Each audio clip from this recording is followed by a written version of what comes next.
Welcome to Dawn of a New Era. Glad that the conference organisers noticed the title and actually put me on first thing in the morning. I've done this talk a few times now, and I think only twice they've done that. So I'm going to start my animation. This might be the longest slide animation you've seen. So while I do my introduction. So I'm Phil Nash. Some of you may know me from various places actually, but at the moment I work at JetBrains as developer advocate. So if you want to ask me about C-Line, ReSharper, C++, app code, or anything JetBrains related, do come and see me afterwards. Normally we'll have a booth at these sort of conferences. We're usually a sponsor. We're not here, which is a little bit unusual for us. That might change next year, but do feel free to track me down, and we can talk about anything you like. If you want to know how cool JetBrains is to work for, by the way, last December we had a Christmas party out in the Austrian Alps, and we're able to take our whole families out there. In fact, we do this every year. And this is the view from the hotel room, so I thought it was quite nice to put on the title slide. So it's given everyone a chance to come in now. Hopefully it's fairly obvious that this talk is about error handling. The future of error handling. We're going to do a little bit of history as well. Now, I've done another talk on error handling, and I know some people were wondering if this was going to be the same material or not. This is actually the sequel or the follow-up to that talk. And that's a little bit of a problem in how I'm actually presenting the material, because, of course, not everyone has seen the first talk, and there's a lot of background there. In fact, the whole talk is basically the background to this. So if you haven't seen that talk, I'll sort of summarise a lot of that material to begin with, but if you need convincing about any of these points, you really need to go back and see that talk. I'll reference it, and there'll be a link at the end with a load of references to other talks and things anyway. So let's get started with a bit of history. There we go. In fact, before we get to that, oh dear, too far. This is really what we're going to be talking about. This is a proposal that has only really just started to be discussed at the committee, but lots of people have heard about it already. So we can see the date there. I don't know if you can see that, but it's just from June last year. That's interesting because I did that previous talk just a week before that at C++ now. So zero overhead deterministic exceptions, throwing values. A lot to unpack in that. And we're going to talk a bit about this, but also some of the supporting proposals. There's quite a few proposals that we're going to talk about. So this is all future C++ stuff. But hopefully it's going to inform the current state of things as well, is the idea. So I mentioned I've done this other talk before. It's this one. Optional is not a failure. This is actually from meeting C++. But interestingly, I did another talk with the same title before that. You can see it's at DevCon. It's a mobile developers conference. This is in the context of Swift. And so my first ideas around this were actually in Swift, because they have what I consider to be one of, if not the best error handling strategies of any language right now, which is quite a big claim, especially when you consider some of the particularly academic languages out there. I just think they really nailed this and got it right. And it was when I really fully appreciated that I started thinking, can we be going in that direction in C++? There were some things that were starting to happen, which we'll look at.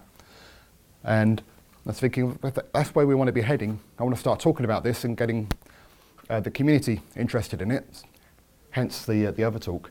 And it was during that process, before I actually gave the first version of the C++ version of this, that I saw that paper we just looked at from Herb Sutter and others, basically saying the same thing.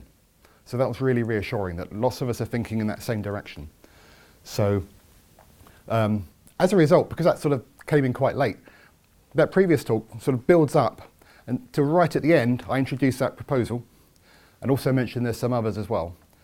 And so I really wanted to follow on with this talk to dig much more into the guts of the proposals and what they actually really mean.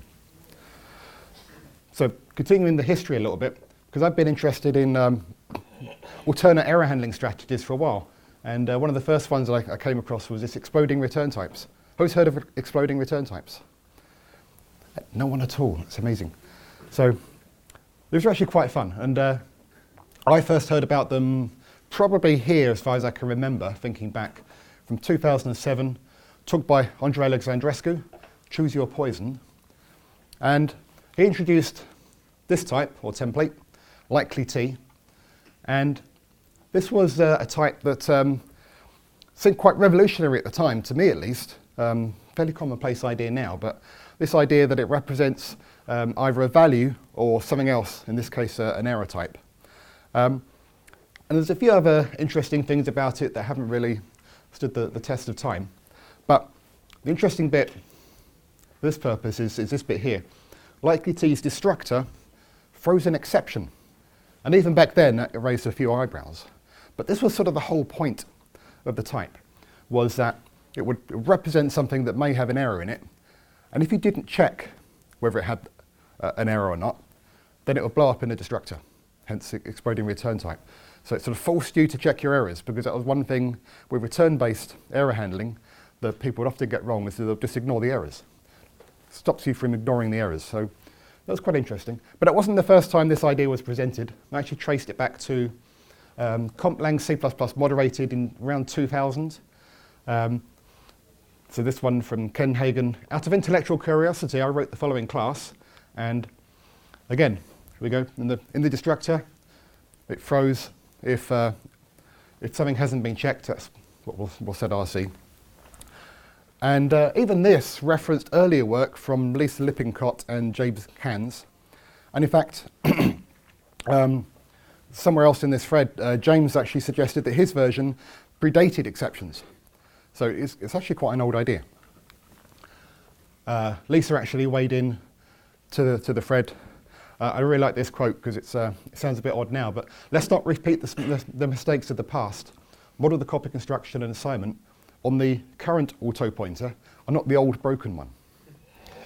So yeah, it sounds a bit weird now, but so Andrei actually continued his ideas, and in 2012 he had this talk, systematic error handling in C++.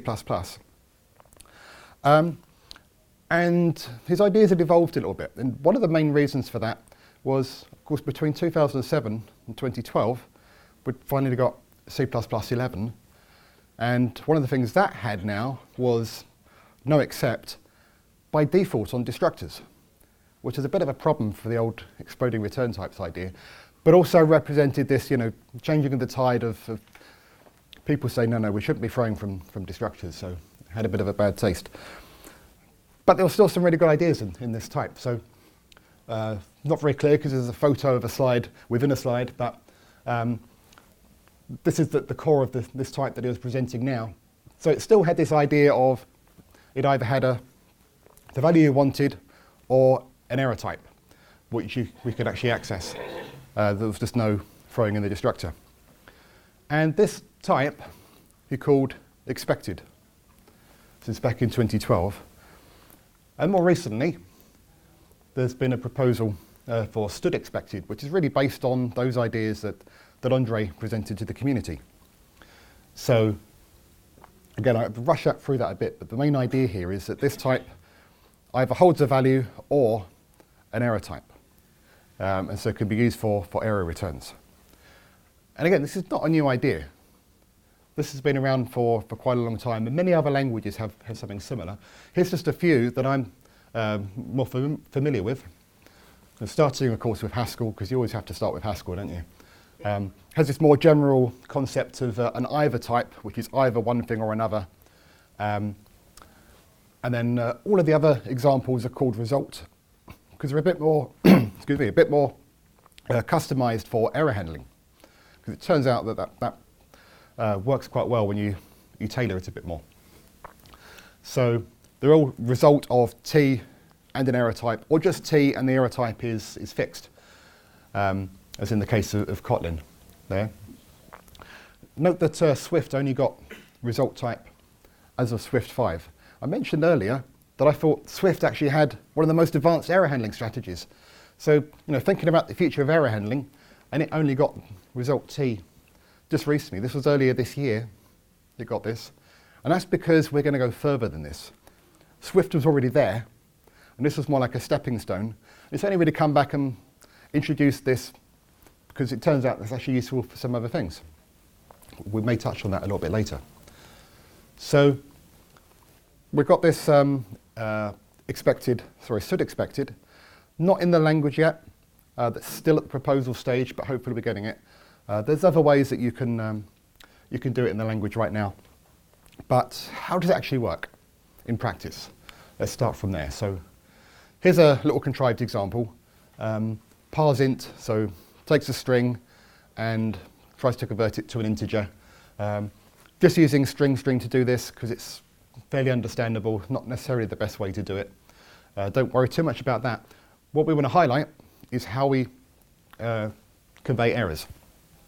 So hopefully you can see the return type, I always use trailing return types by the way, is stood expected of int, and I've just chosen stood domain error here. You could put anything there, but it makes sense to use an exception type if you're doing error handling. And in the case of a failure, it returns stood make unexpected of the error type. Otherwise, it's grayed out a bit now, but returns the integer. So the stood make unexpected is just this sort of little helper factory function that allows us to always infer from the underlying raw type without having to wrap that in anything. You only have to use make unexpected for the error case. You have forgotten a line there, right? Sorry? You have forgotten a line. Forgotten a line? Where does I get its value? Sorry? Where does I get its value? Where does I get its value? Oh, there. Oh, It's streamed in here, yeah.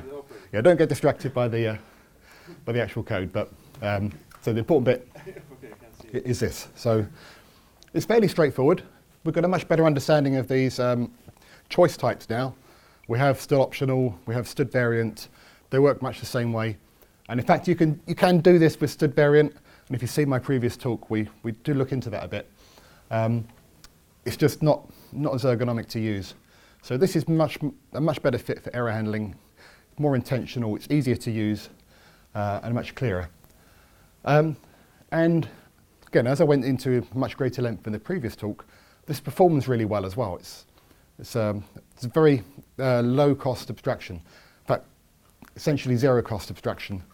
And has many advantages over like traditional error code error handling because we're not actually blocking the return channel. We're sharing it between the thing you actually wanted to return and the error code. You don't have to use all these extra tricks, which I went into in the other talk. So this is pretty good. And for a lot of people, this is the future of error handling in C++. But I said, no, this is just a stepping stone to where we really want to be. So again, in my previous talk, analysed all the trade-offs and particularly performance trade-offs of all these approaches. And this actually worked out quite well, but not perfectly. And one of the reasons is it's okay in this example, this doesn't scale particularly well. So let's have a look at a slightly more complex example. We introduce some more code and we're going to compose some things together. Oh, actually, before we get to that, I missed this bit, sorry. An example of the usage. We should cover that as well. So we're calling parseInt here and capturing the result. We can test it just using a Boolean conversion, as you might expect, and dereference it like a pointer. So to say, it's very much like stood optional. It's got a very similar model, except that in the error case, if I can do that, oh, there we go. We've got .error on it, which pulls out the error object. And in this case, because it's an exception type, we can do .what on it. But when you do .error, you're getting the error type out. So yeah, pretty straightforward to use. But the problem here, if I highlight that, so the highlighted part is the happy path. That was really what we wanted to write. Everything else is boilerplate coming from the error handling. And we'll contrast that with something else in a minute. But that's a bit of a problem. There's more code here for the error handling than for the happy path, just with one call. And this is where I wanted to lead on to the more complex example. So let's add another function now. Of course, when divide, this takes two integers.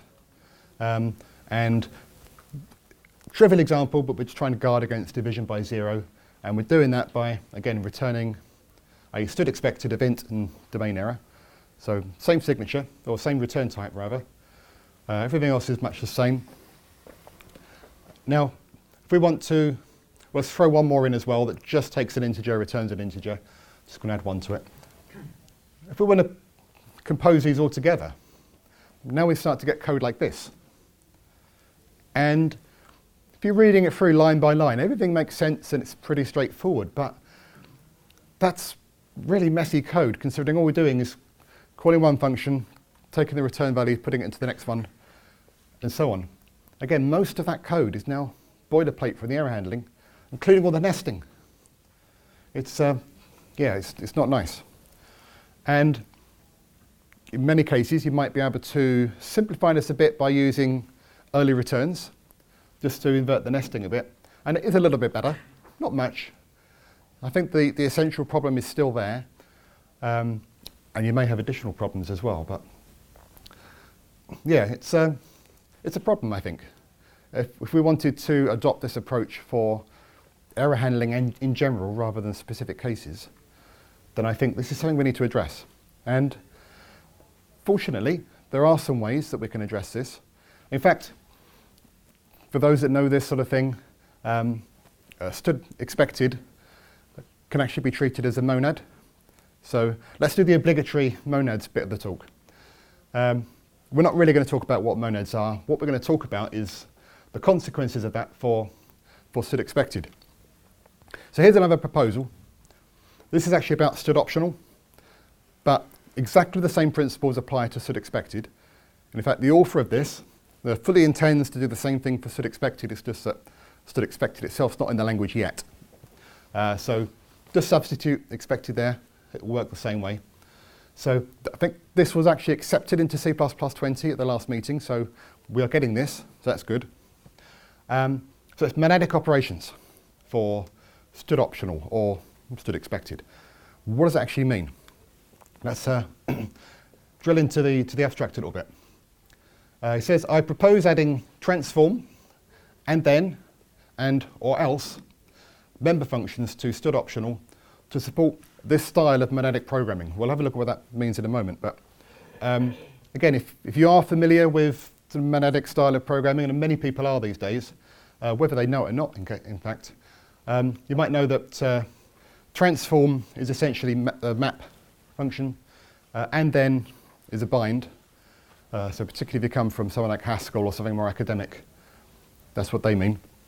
And then we've got this or else, which doesn't really have a counterpart here, but in the context of error handling, or else, that's the thing that you do if you actually have an error. So you could consider that like catch, if you like, in an exceptions-based system. All right, so how does this actually help anyway? Because it's all been very academic so far. Let's go back to our example. This is where we were. So very messy, indentation, error handling mixed in with the real code. Well, now we could do this, which I think you'll agree is a lot cleaner, simpler, and just less moving parts. Just to contrast it again. That's what we had, and now that's what we end up with. The other thing here is that the flow of data now is much more obvious. Our input's going in here, and then it sort of goes into here and to here. And what I haven't shown here is the or else at the end to say what happens in the error case, but that will just be another line. So starting to see a nice clean pattern emerge, which is good, but although it is better, we still have a problem that here's the happy path, the rest is still boilerplate. It's cleaner boilerplate, but yeah.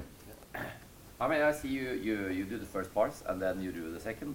And why don't you do it and then another guy? Why is it now a transform when you're adding the last one instead of just... Oh, the difference between and then and transform. If you remember, it's at the top, but it's a bit small now.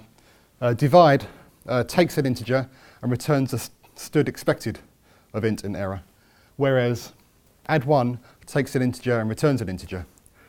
So it depends whether you are continuing something that keeps returning errors or if it's something that there's no error handling at all. we can go deeper into that, but that's not really part of this talk. But any talk essentially on magnetic error handling, we'll go into that more. There's also an excellent blog post by Scott Walashin, who is actually talking about F#, but this is really broken out into other communities, called railway-oriented programming, which gives a really great visual metaphor for how this all works. So I recommend that as well. But don't worry too much, because we're going to move beyond this anyway. So I wanted to highlight that there's still a problem here, even though this is really now sort of the leading edge of where we're going in C++, or at least was until recently. Okay, so here's actually what we're up against. This is how we can already do it today in C++ if we use exceptions. So I just wanted to highlight that difference. So it's the best we can do with stuff we don't even have yet, using return-based error handling compared to just using exceptions that we've had for years. Now the flow is still inverted here. You know, the data comes in the middle, and so it goes out to here and to here. Unfortunately, C++ isn't very good for functional composition, but that's another story anyway. But it's a lot cleaner. There's almost no boilerplate here. And obviously I haven't shown the try-catch, but we know how that all works. But then we got to this. I wanted to show you what this looks like if we use P0709, the proposal we started talking about at the start. That, basically. And in case you missed it, if you look up the top, a couple of little things that change. We'll dig into what those changes are, but it's pretty comparable. Now, what if I was to tell you that in doing this, we've got all of the benefits of using stood expected instead, but without any of those downsides? Again, that's really the meat of my previous talk, so I'm going to talk too much about it now. So this is really compelling. We get all the benefits of exceptions and all the benefits of stood expected, almost none of the trade-offs. I should also point out that this bit, this try keyword here, as of the last standards meeting, this was discussed, and it looked like the committee is not buying this at the moment. This is actually an optional part. We'll talk about what it means in a bit. I'm really hoping we might still get it, but as it stands, we may not. But everything else is still on the table. All right, let's dig into this a little bit more. So these are the relevant keywords. So as well as that try, which is optional, on the signature of our function, instead of having to wrap everything in stood expected, we just put this throws keyword on the end of the signature. That's not the same as the deprecated throw keyword that can go in that position, although it's somewhat similar. But this just says that this function may throw one of these new types of errors. And it's sort of standing in for that stood expected return type. But now we can just use the normal int return type. And then the throw here looks very much like the throw we have now, except that rather than throwing an exception object, we're throwing this stood rc, which looks very much like a value, and it is. Remember, this is called throwing values. We're going to dig into that a lot more, but it doesn't look too different, but it is a bit different. And I said this try keyword here, it is optional, but one of the reasons that I'm really keen on this, and many of us are, is combined with the throws keyword on the signature and the try keyword here, the error handling in your code is now explicit. With just a tiny little bit of extra syntax, you can see exactly what lines may throw, what functions may throw, where changes of flow of control actually may come from, which you can't do right now with exceptions. Yeah, Hadi. When you say it's optional and the committee didn't accept it, do you mean they may choose another keyword or just drop it altogether? Drop it altogether. Okay. So essentially this try keyword is taking the place of that the monadic, and then and next, or transform. it's doing all of that with all the lambda stuff, which itself was a shortcut for. There's a lot of code being condensed down into these three letters, but that was too much. Sorry? They say it can be implicit. But yeah, because of the throws keyword up there, the compiler says, well, I know that can throw. So it could put that in anyway, but it's just a nice point to say, yeah, it's doing work here. Flow of control may change. I think it really makes sense. Yeah. Is it the throws keyword that makes the throw statement act differently? Yes. Yeah, that is important. How does it work if you call a regular function that throws inside? Yep. So if this does interoperate. So if from within here a function marked throws, it calls a function that's not marked throws that does throw a traditional exception. We'll get into how it interoperates a little bit later, but we'll convert it to one of these types, and it also works the other way. In a function not marked throws, if you call one of these, whether or not you put the try keyword there, it can convert it to what we call dynamic exception as well. How that works hopefully will become clearer when we dig into the underlying mechanisms a bit more. But yes, it does interoperate. So this is a very brief introduction to this because I went into it in more depth before. But I just wanted to show you that it's not that much different syntactically to what we have now with exceptions. Where it is different, just making it more explicit, but with far less code than the return code based approach. And just to build on that a little bit, if we put this in a function, we've got the throws keyword there as well. Actually, I can highlight it that way. So when you are composing these together, if the compiler can, if we have this, the compiler can tell you if you've missed it. Is the key. It's statically checked. So again, unlike throw or even no except, the checking happens at compile time, not runtime. That's really critical as well. And the other concern a lot of people have is this looks very much like checked exceptions. Again, like throw, but other languages like Java run with this much more, and most people agree that it didn't really work out, but they're sort of stuck with it. The main reason for that is actually because you have to say what the exception type is. And that makes your APIs much more brittle because these things can change, and then you have to end up changing whole stacks of code just because you changed what exception might be thrown down here. And so what everyone did is they just say throws exception, just like a base class. This is basically the same thing. This is saying it throws, but we're not going to say what it throws because it's just a value. So that's another important consideration. All right, adding a little bit more, you can use these within try-catch blocks, just as you could before, but the thing you catch is this stood error. It's always stood error. You can mix this with dynamic exceptions as well, so you can have additional catch blocks for exception types, but if you're catching one of these value-based exceptions, that's all you do. A lot of this talk, I'm going to be digging into what stood error is, so we'll come on to that. So, just want to really highlight something here, which is that all these keywords we've just introduced, either new or modified, those colours haven't come out, have they? They are effectively isomorphic to the use of stood expected. So the previous examples we looked at, and all their components, map directly onto these new concepts. And as I said, even the try keyword, if we get it, is basically playing the role of those monadic methods. So that's pretty nice, but that has some consequences, positive consequences. Because as I say, that this is essentially a zero cost abstraction over just using return codes. It's about the best we can do. And it's actually even better than that.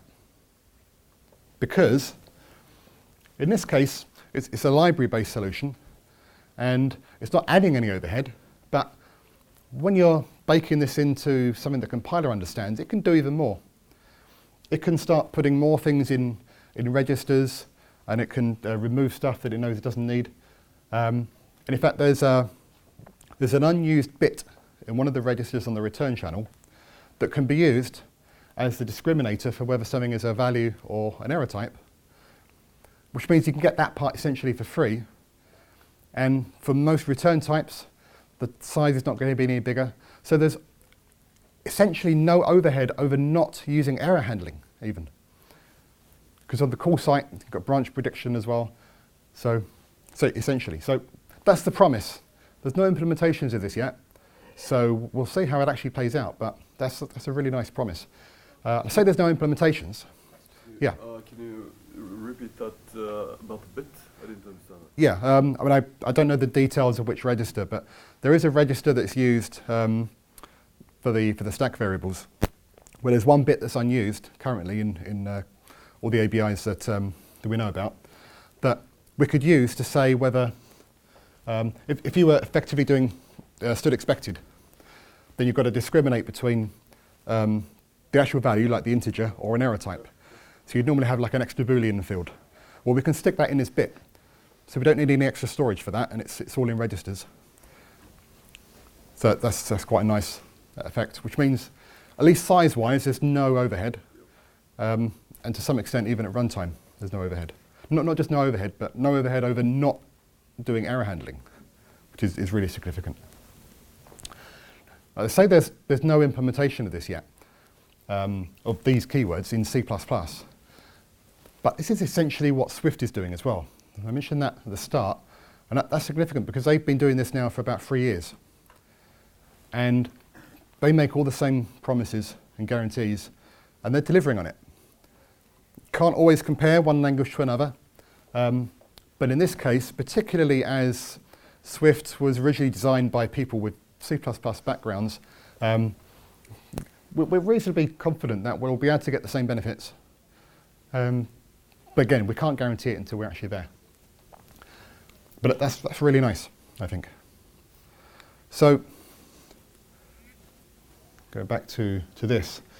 So this is the example we're looking at. And I said we were going to talk a lot more about this type, because this is one of the areas that's very hand-wavy in P0709, mostly because it's actually completely discussed in another paper, which also stands alone. So let's have a look at that one.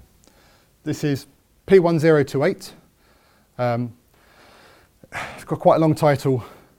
The significant part is it says 4 P0709 zero overhead deterministic exceptions.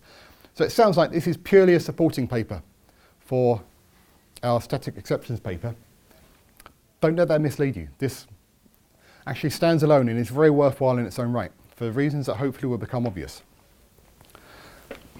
So the abstract starts with a proposal for the replacement in new code of the system header system error with a substantially refactored and lighter weight design, which meets modern C++ design and implementation. Okay, that sounds nice, but so what? Well, first of all, who's actually aware of or familiar with the system error header? So just a small handful of people. That's quite normal. This has been around since C++ 11. It's actually quite a big deal. Most people haven't heard of it, or if they have probably dismissed it as something not that interesting. This is where we get the type stood error code, which we'll look at in a minute. So what we're proposing here is a replacement for that. So we need to understand that first. So, all right, so we're talking about stood error. So stood error is the new proposed one. This is what it is. Right? Should explain everything you need to know. Actually, it's not that helpful yet. Well, we're going to unpack this. So it's a typed F or using statement for this thing. So now to understand this thing, we need to go back and have a look at stood error code. Here it is. It is a little bit tricky when we're discussing this thing that we've got these types that are very similar, playing the same roles with very similar names. It can be difficult to keep track of which one's which. So this is the C++ 11 one that we've had for a long time, but most people are not familiar with it. Here's a sort of a sketch of what it actually is, at least the data. So you can see it's a very small, simple type. It's got an integer value and a pointer to this thing called an error category, and that's it. Then it's got a whole load of methods. Just highlight some of the key ones. We've got a couple of accessors to get the value and to get the error category by reference, but it's just an accessor. And has this, can I highlight that? No. Yeah, here we go. Oh, we'll come on to that. So it's got this message and Boolean operator as well. We'll come back to that. But let's talk about that now. It's where the problem starts, actually. This Boolean conversion operator looks like it would be really useful on an object representing errors. You'd say, well, if I've got this error, does it represent an error or not? Unfortunately, that's not what the Boolean conversion operator does here. All it does is tell you whether that value is 0 or not, which may correspond to it being an error or not. It entirely depends on what the error category is. We'll discuss that in a moment. And then the other significant part is the message, returning a string. Where's the string coming from? We're only holding an integer and a pointer, so probably guess it must be coming from the error category. So let's actually dig into that now. So this is what an error category is. You can think of it as a domain for errors. And within that domain, you have usually enums. In fact, there's always enums, but really just like a namespace of integers. And so one error category can have one enum, another error category can have another enum, and you can store that in that integer. So what you're actually putting there is an enum value, and the error category tells you how to interpret it. So the interesting point there is that in order to explain what an error category is, we say it's a domain of errors. It would have been probably more useful if it was called an error domain, but we'll leave that one for now. So here you can see we've got all the POSIX error codes over here. This is actually in the standard, so we have this today. But you can create your own error categories with whatever types of error you want. And what happens is, so you create your own error category class, which is derived from error category, to implement some of these methods. So one of them is that message method that we saw, or rather there's one in the category as well. So because the error category knows what enum we're talking about, if you pass it that value, it knows how to interpret it. You can write whatever code you want in there to produce a string.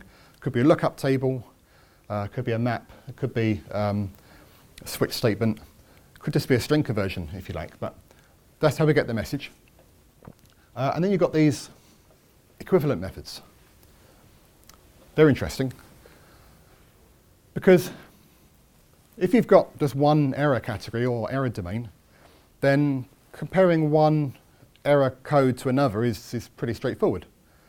But if you're dealing with potentially multiple error categories, how do you compare an error code over here to an error code over there? And that's where equivalence comes in. You could actually have a one-to-one or a many-to-many mapping between codes across domains. And the equivalent methods are responsible for making that work.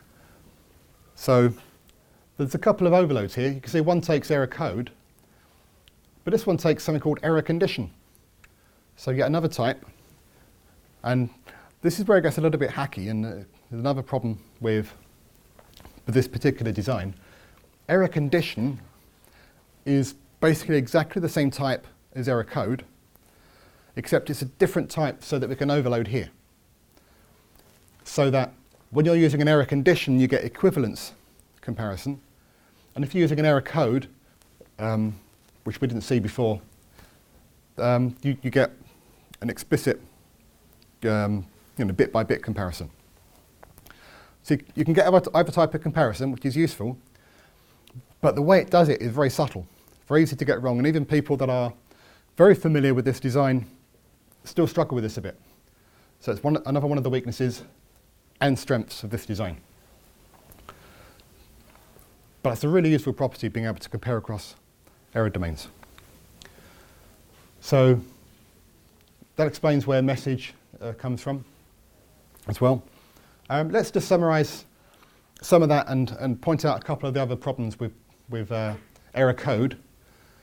So one of the things we didn't really discuss is that pointer to an error category is also its identity. So if you are comparing two error codes directly, then the pointer value of the error category is part of that comparison. And that has some implications, particularly to header-only libraries. If you have a header-only library that also references dynamic libraries, then even if you have singletons for your error categories, which you pretty much have to if you want this to work, they may end up still having different pointer values because you'll have a different pointer value in different dynamic libraries. So that really breaks that, and that's quite a problem. And it seems like a bit of an edge case, but actually people hit this quite often. Another problem, which may not seem obvious, is because of that message method, the whole thing depends on string. So what? It's a vocabulary type, it's part of the standard. But it's actually quite a heavyweight header to bring in. And in fact, if you can dig into it, it starts to depend on I/O streams and in fact exceptions. People are often using this because they can't afford all of that. They don't want exceptions, they don't want I/O streams and things, particularly like in embedded systems. So having the thing that makes it easier to use in those constrained environments, bring in string is actually a problem. So that's another weakness. We mentioned that the Boolean conversion is not reliable because it doesn't really do what you think it does. We've got this need for this separate error condition type whose only purpose is for overloading. Because this is all C++11, most of it, in fact I think none of it is const expr, whereas pretty much all of it could be and should be now. And the error code can only be an integral type, so it's usually an enum. Doesn't seem like a big limitation, but that can be a limitation. And just throw in the fact that categories are actually domains. It would be nice to have a better name. So there's a few problems with that design, but nonetheless, it's still a really powerful design. And it's a shame it's so often overlooked. So we have this right now. It's worth going to look at it. It's actually used extensively in the file system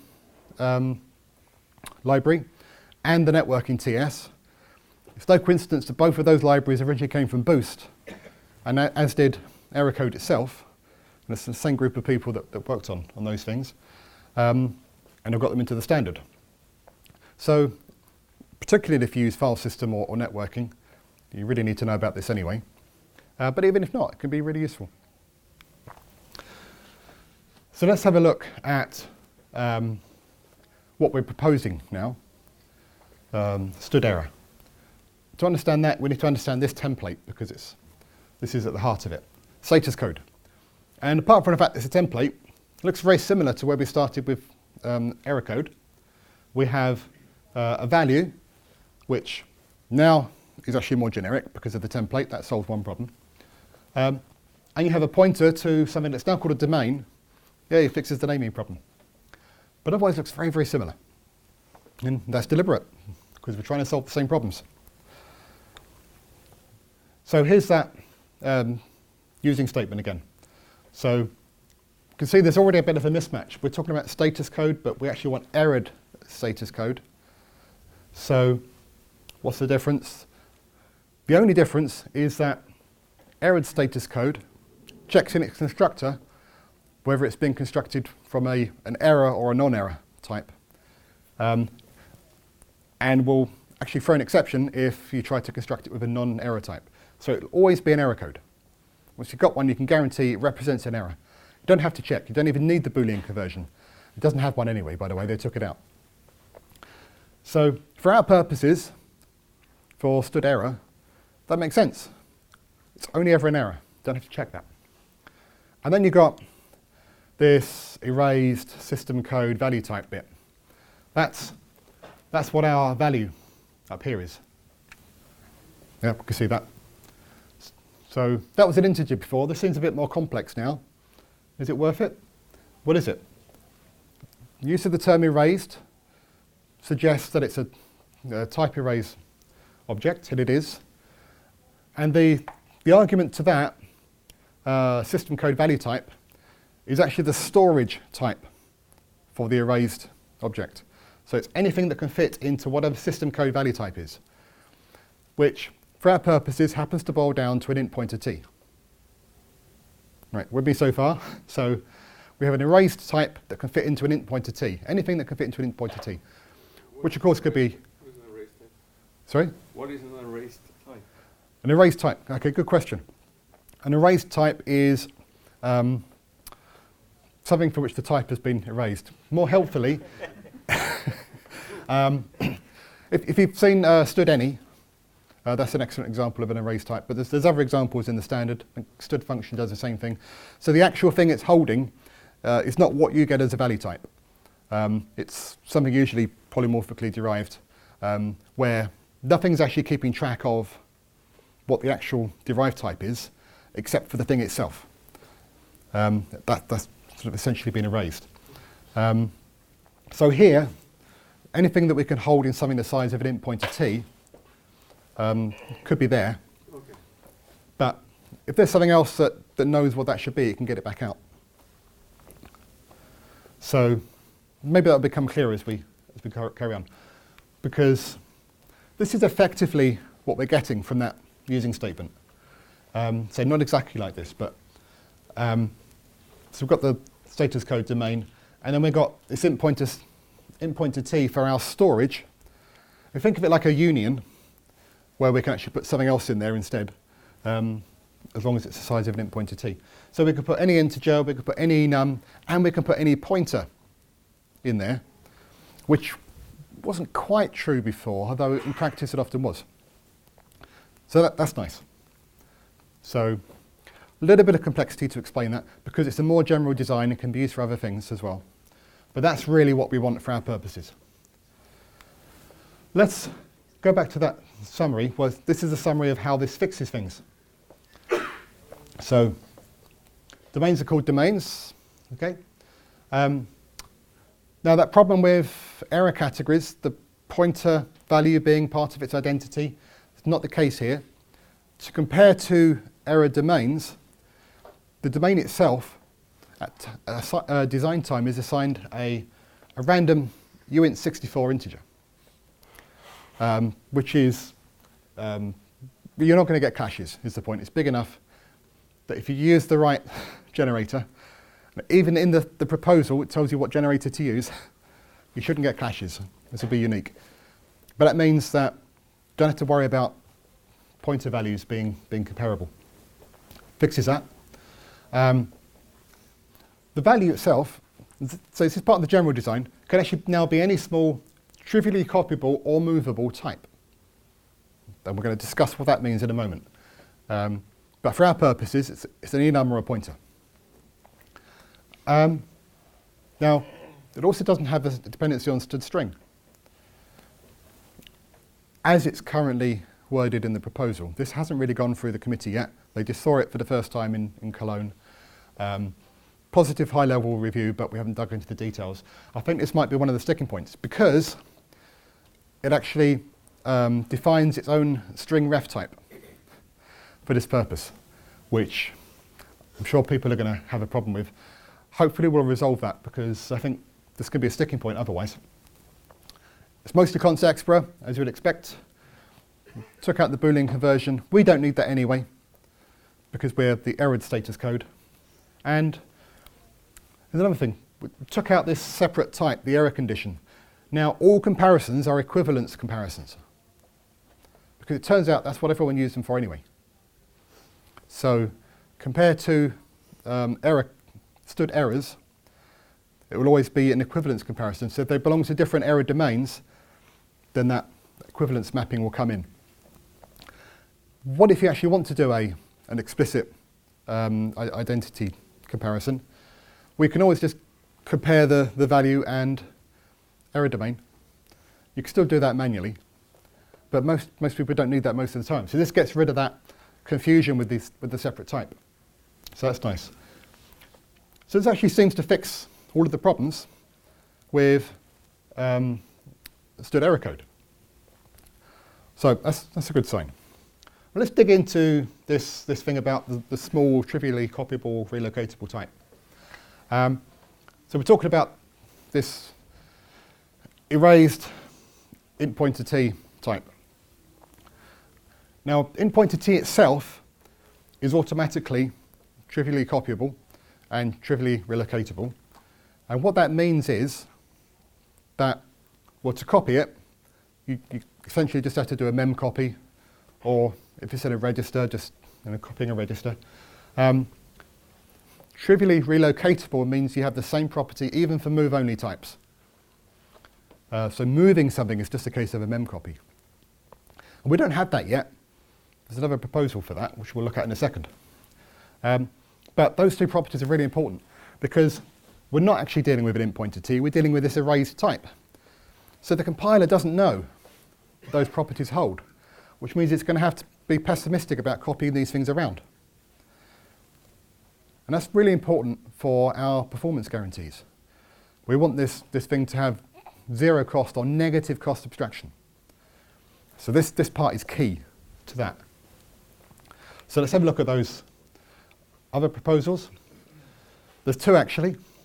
This one, P1029, move relocates, and also P1144, object relocation in terms of move plus destroy. To see what they actually say, it's actually probably better to compare the two side by side. So 1029, it just has an attribute to indicate that move is trivial, i.e. could just be done by mem copy, which for our purposes is exactly what we need. That's all we need, nothing else.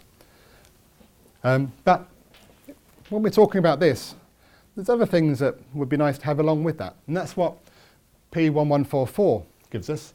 In fact, the attribute is optional in that paper. So there's almost like a disconnect there. But additionally has a detection trait, so is trivially relocatable. The controversial bit is can reset the moved from state using memcopy.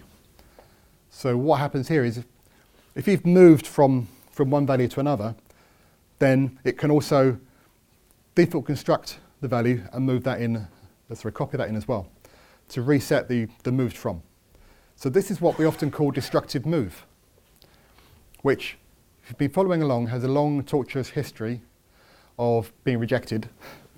So this is the main reason that we also have this paper, because if this gets stuck, we can fall back to the thing that we need for our purposes.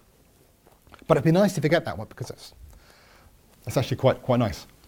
It also defines the whole concept of relocatable, what that means. It's got some algorithms in there, but really it's that destructive move part that could hold this up. Currently that's actually moving through the committee, so it hasn't been rejected yet. That's promising. As long as we get one of these, then we'll be able to make stood error essentially free to copy around, which is what we need for the low cost abstraction. Okay, so that is really what stood error is and how it works. Now we haven't looked at how you use them, but now that you know that it basically just contains this integer that's an enum, got a pretty good idea. We can just do like a switch statement or something. It's pretty simple to use, and you can compare them across domains. That's really nice. So these are the proposals we've looked at this morning. We've actually looked at 4 proposals, so covered a lot of ground actually.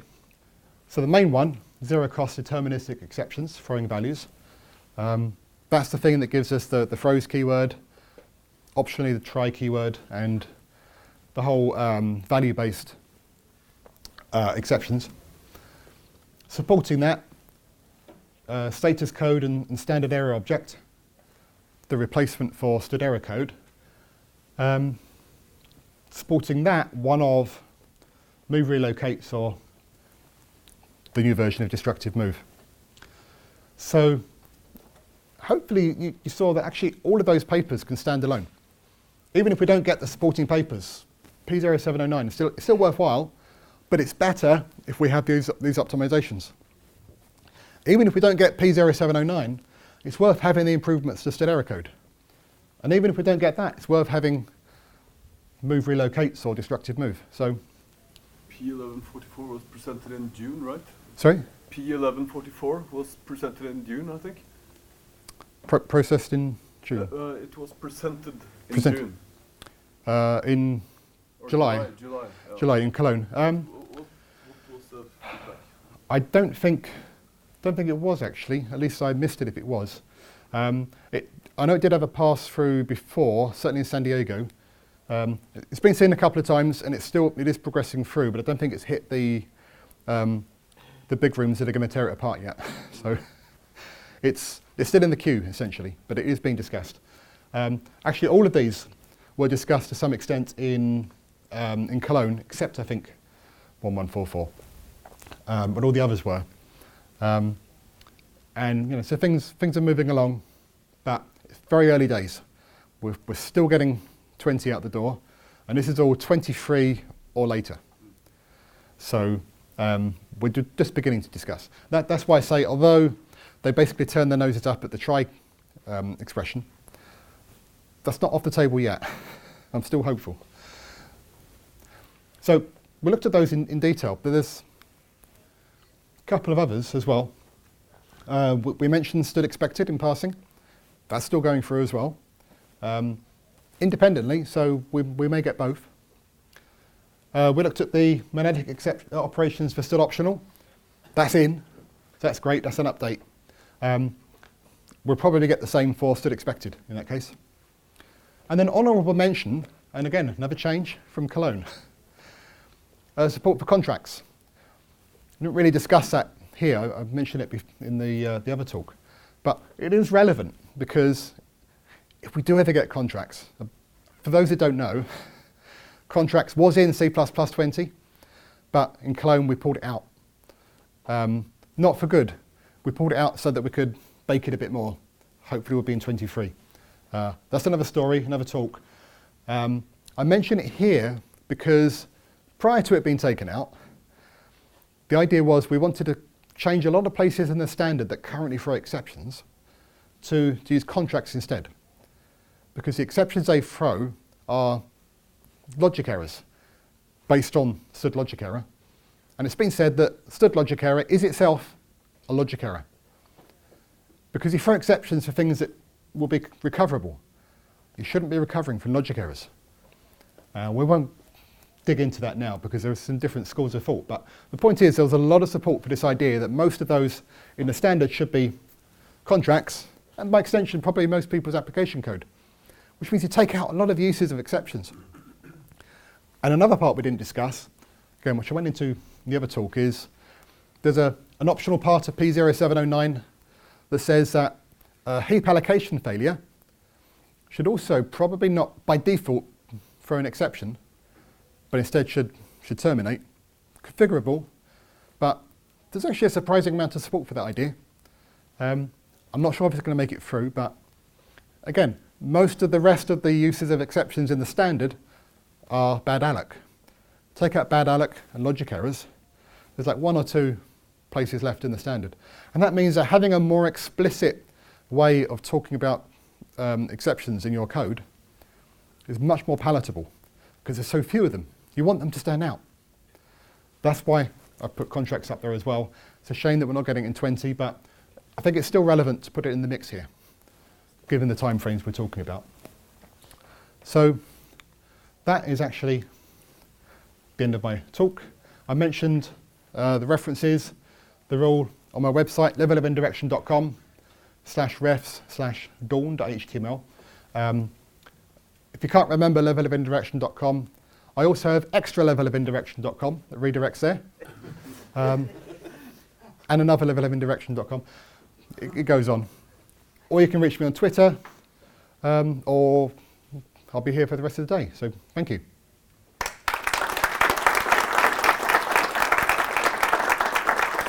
And then